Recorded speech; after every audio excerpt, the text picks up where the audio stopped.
Bonjour à tous, Ben Garneau à l'appareil. Eh bien oui, encore une vidéo sur la Terre plate, c'est la troisième, mais c'est la dernière. Le but de cette vidéo-là, c'est tout simplement d'essayer d'éclaircir certains points. Les deux premières vidéos ont été très bien accueillies. Rien que des bons commentaires de votre part, je vais lire tous les commentaires, évidemment. Bon, puisque mes deux premières vidéos ont été bien accueillies, je continue. Le but, c'est pas de vous convaincre que la Terre est ronde, c'est juste que si vous pouvez m'aider à trouver les réponses à certaines des observations que je vais faire actuellement, c'est bien tant mieux. Bon, sans plus tarder, commençons. Allons-y maintenant. Commençons par ce mouvement-là. Pourquoi le Soleil et la Lune ne s'écrasent pas sur la Terre? Bonne question. Ben oui, voyez-vous, je tiens une tasse de café dans mes mains. Qu'est-ce qui se passe si je décide de ne plus la tenir? Elle ne va pas se mettre à tourner en rond. Je veux dire, la force de la gravité va l'envoyer au sol, c'est évident. Pourquoi c'est pas la même chose avec la Lune et le Soleil? Bon, j'ai posé la question à Grock. Selon la théorie de la Terre plate, pourquoi la Lune et le Soleil ne tombent pas sur la Terre? Un mouvement circulaire au-dessus de la Terre plate. Dans certains modèles de la Terre plate, le Soleil et la Lune sont considérés comme des objets en orbite ou en mouvement circulaire au-dessus du disque terrestre, mais tenus en place par des mécanismes non gravitationnels. Bon, les points 2 et 3 sont intéressants aussi. Vous pouvez mettre sur pause pour avoir le temps de tout lire. Les forces gravitationnelles, c'est important dans n'importe lequel système. Je veux dire, prenons le centre de gravité. Tous les objets ont un centre de gravité, même un astéroïde qui a des formes très irrégulières. Dans le cas de la Terre plate, le centre de gravité, il faut que ce soit au milieu. Les gens qui vivent éloignés du centre de la Terre plate, obligatoirement, ils seraient obligés de marcher penchés. Or, ce n'est pas le cas. Tous les gens qui vivent sur la Terre, eh bien, ils sont bien droits à la surface du globe.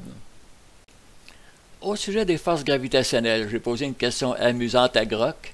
Est-ce qu'il y a des endroits sur la Terre où les forces gravitationnelles font en sorte que l'homme est plus lourd ou plus léger selon les endroits où il se trouve?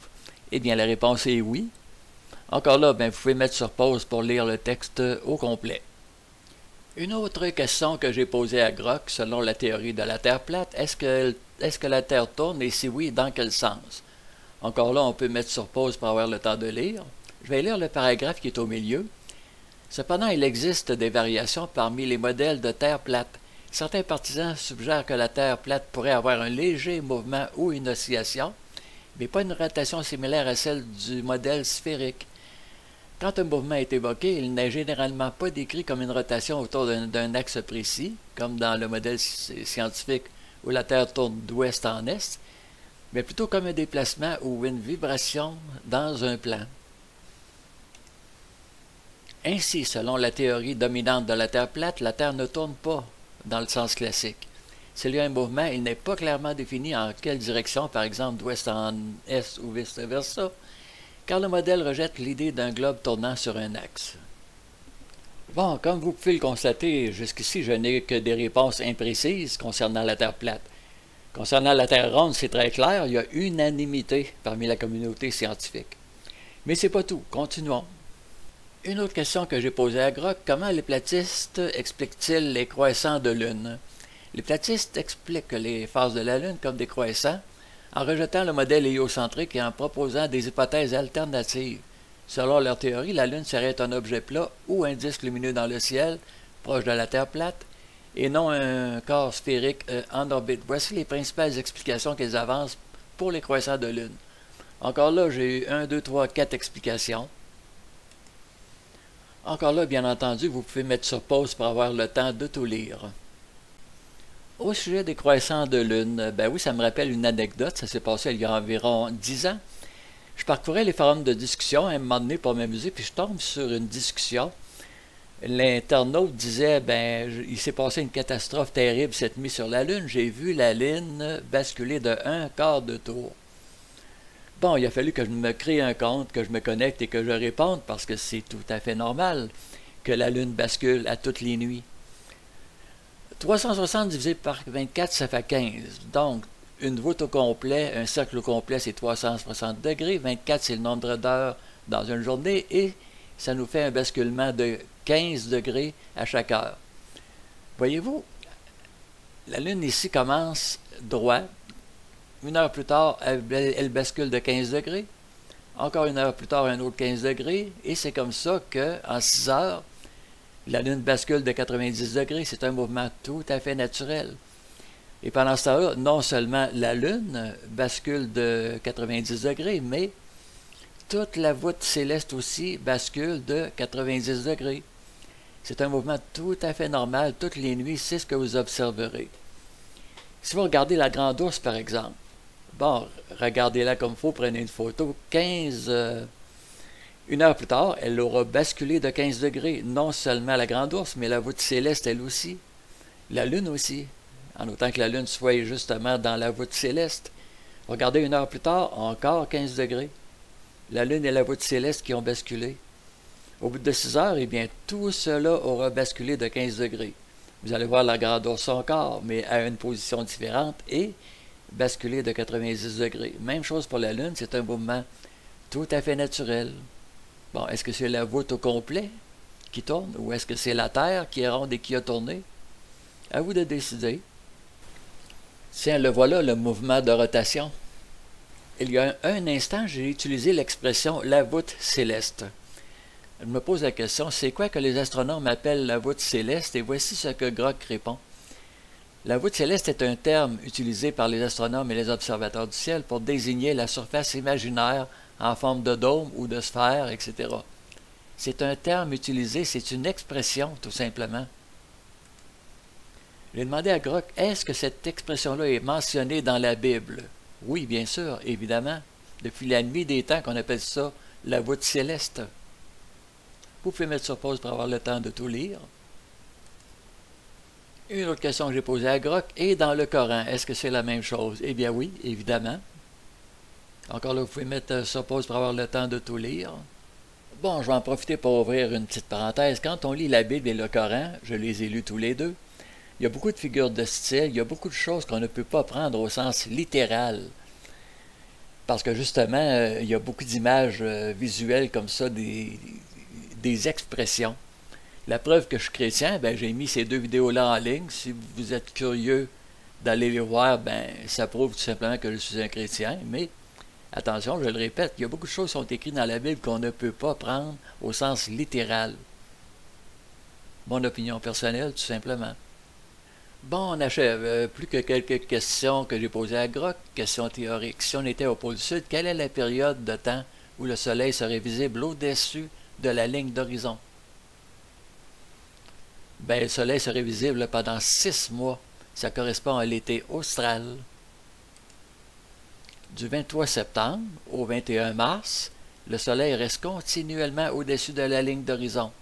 Et ça, c'est dû au fait que le pôle sud est incliné vers le soleil pendant cette période, entraînant un jour polaire de 6 mois. J'ai demandé à Grock, est-ce que c'est la même question qui concerne le pôle Nord? Eh bien oui. Du 21 mars au 23 septembre, le soleil reste continuellement au-dessus de la ligne d'horizon. Et c'est encore dû à l'axe d'inclinaison, l'inclinaison de l'axe de la Terre. Ce qui prouve encore une fois que la Terre est ronde. Sur une Terre plate, ça serait impossible. Je vais vous proposer d'écouter une petite vidéo qui est quand même assez intéressante, je pense. La voici.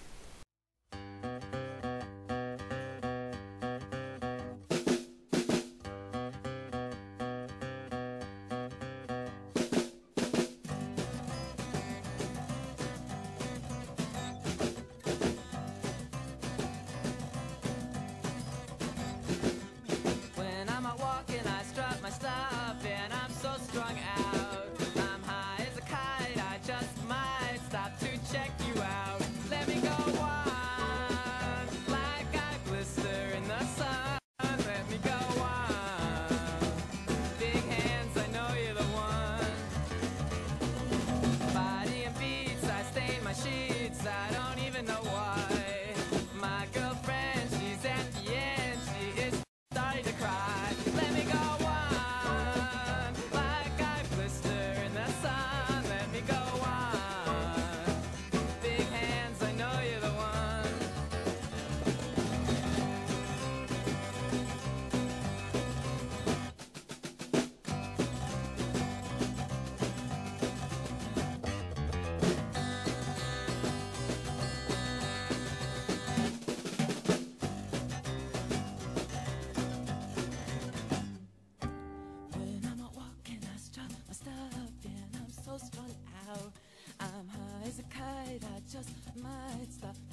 I stain my sheets.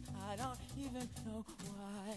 My girlfriend, she's at the end. She is starting to cry. When I'm walking, stuck and I'm so strung out. I'm high as a kite. I just my hands up to check you out. Let me go on, like I blister in the sun. Let me go on, big hands, I know you're the one.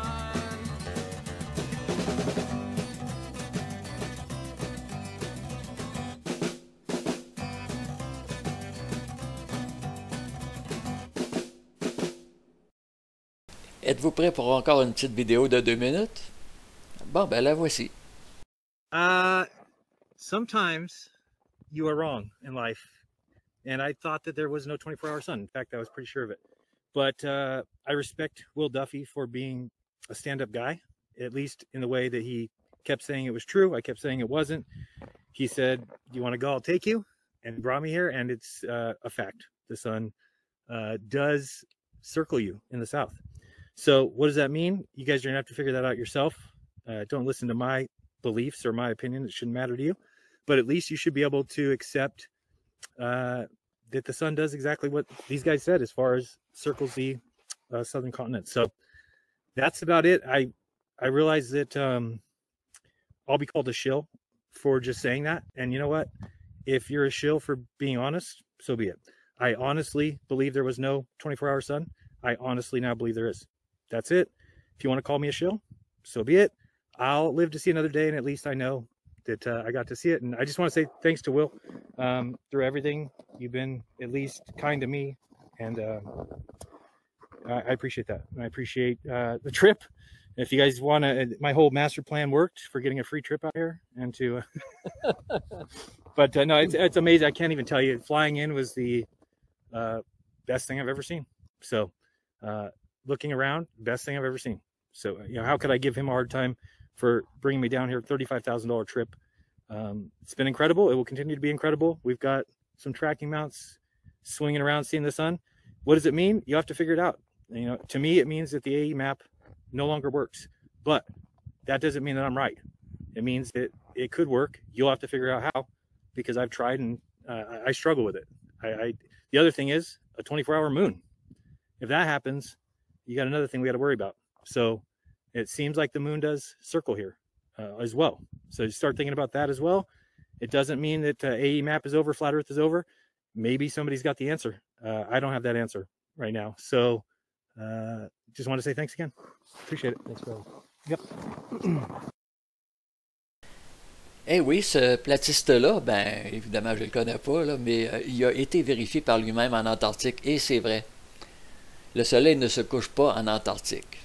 Comme il l'a dit lui-même, il ne rejette pas la théorie de la Terre plate, mais il faut juste trouver une autre explication. Ben, c'est le but de cette vidéo-là, trouver des explications à toutes ces questions-là qui restent sans réponse finalement. Bon, ben voilà, c'est tout pour cette vidéo. Je ne ferai pas d'autres vidéos sur la Terre plate. C'est tout ce que j'ai comme questionnement. Il n'y a pas d'autre chose. Et voilà, je vous souhaite une bonne journée. Merci de votre attention. Portez-vous bien et à la prochaine. Le cycle des saisons est dû à l'inclinaison de l'axe de la Terre par rapport à son orbite autour du Soleil.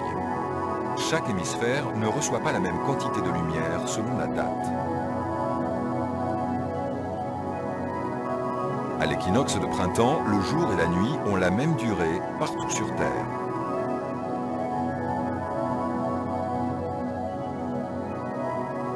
Au solstice d'été, l'hémisphère nord connaît les jours les plus longs et les plus chauds. À l'intérieur du cercle polaire arctique, le soleil ne se couche jamais.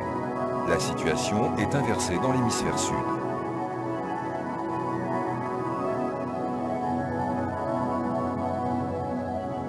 À l'équinoxe d'automne, le jour et la nuit ont la même durée partout sur Terre.